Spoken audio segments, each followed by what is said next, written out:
Simon & Schuster Australia presents Average at Best, a memoir from the creator of Pub Choir, written and narrated by Astrid Jorgensen. For little Astrid and for June.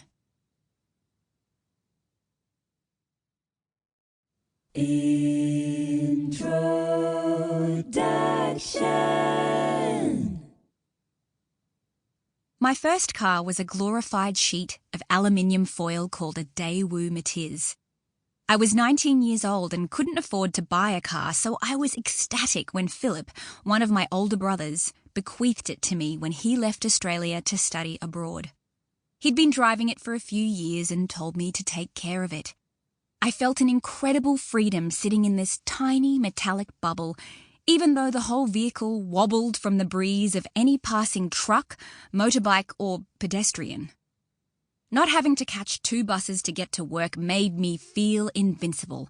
I loved driving that piece of shit.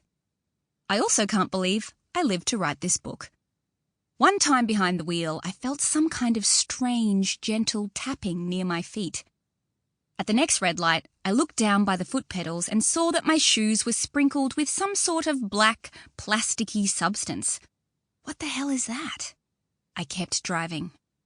At the next set of lights, even more of this mysterious stuff had appeared. It was now covering the footwell. Where was it all coming from? I was nearly home. I'd investigate when I got there. As I turned the last corner onto my street, the steering wheel came away in my hands. The steering column had disintegrated and was crumbling to bits while I drove. I coasted up to my driveway and felt like I'd won a Grand Prix.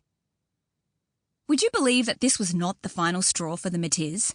I called a mechanic who towed this Christmas cracker quality car and replaced its steering column and steering wheel. I don't know much about cars, but I know you need those bits.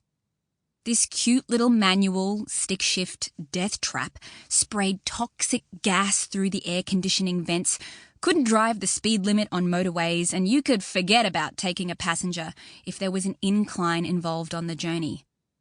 But it wasn't until the gear stick broke off in my hand while driving that I decided it was over.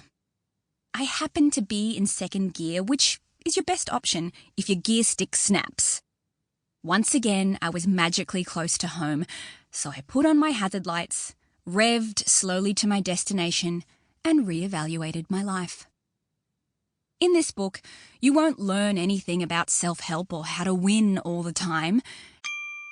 Sample complete. Ready to continue?